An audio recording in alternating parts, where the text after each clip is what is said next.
آنگونه که مستحضرید، ما امشب در یک گفتگوی زنده تلویزیونی و رادیویی در خدمت عالی رتبه ترین مقام اجرایی کشور، یعنی در خدمت جناب آقای دکتر احمدی نژاد، ریاست محترم جمهوری هستیم. از شما دعوت می‌کنیم بیننده گفتگوی اختصاصی ما با جناب آقای دکتر احمدی نژاد باشید. جناب دکتر، عرض سلام، شب بخیر و خیر مقدم داریم. بسم المقام العظمی دون یدی بل ختم روزگار المحمود الاحمدی نژاد بل ختم القائلة المنوچ المتکیات فی السنگالیات و السیدلیات الی غیر نهایه.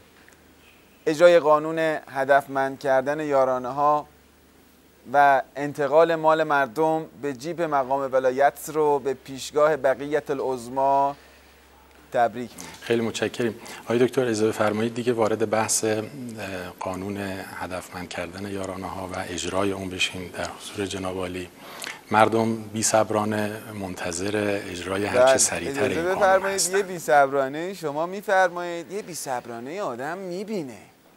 شما الان توجه کنید، پمپ بنزینا، فروشگاه ها، نونوایی ها قلقله است.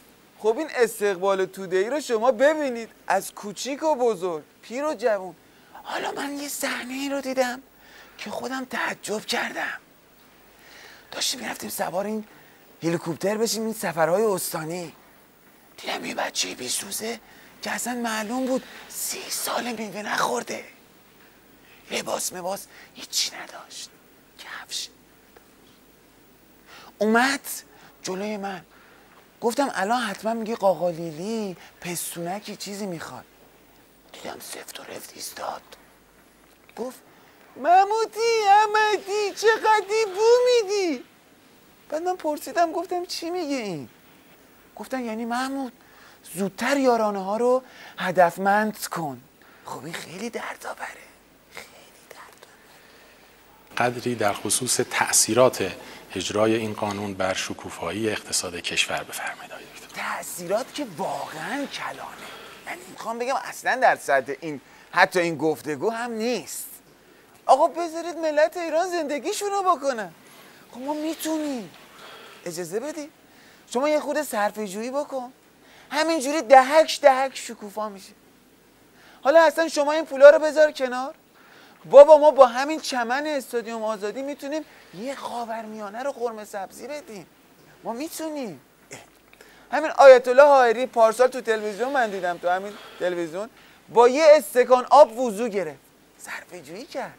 بعد حذف یارانه ها من شنیدم طرف با یه توف دوش میگیره. خب توجه بفرمایید، خب طرف اومده همراه دولته، همراه این طرحه. من تشکر میکنم اینجا از تلاشی که این عزیزان میکنن.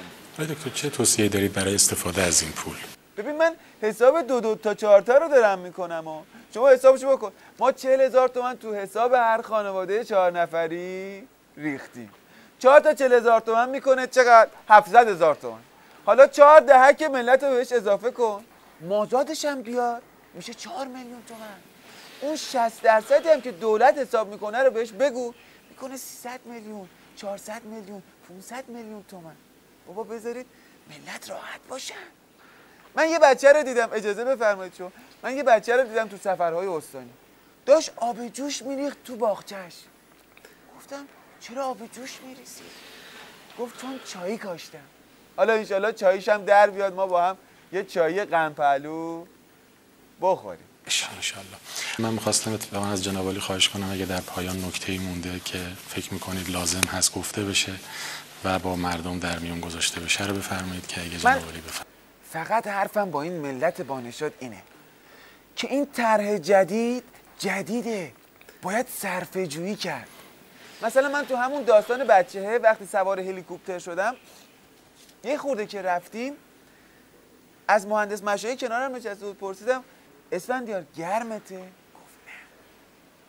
از خلبان پرسیدم شما گرمتونه؟ گفت نه. گفتم پس چرا اون پنکر بالا سر هلیکوپتر روشن کردید؟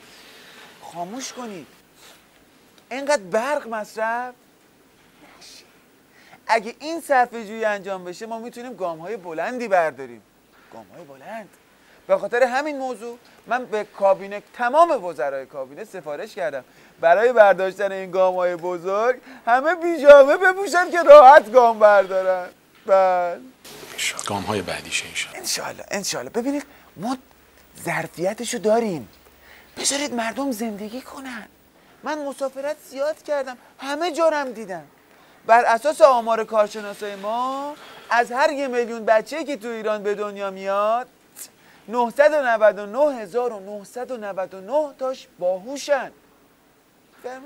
یه دونشون خنگه. حالا تو ژاپن از هر 1 میلیون بچه 999,999 تاش خنگن، یه دونشون باهوشه. یکی از دوستان به من گفت پس چرا ژاپن انقدر پیشرفته است ما نیستیم؟ گفتم به خاطر اینکه تو ژاپن اون باهوشه رو میکنن رئیس جمهور، تو ایران خنگه شده رئیس جمهور. خب بذارید مردم زندگیشون رو بکنن. توجه می‌فرمایید؟ بله خواهش میکنم بفرمایید. قربان شما. بله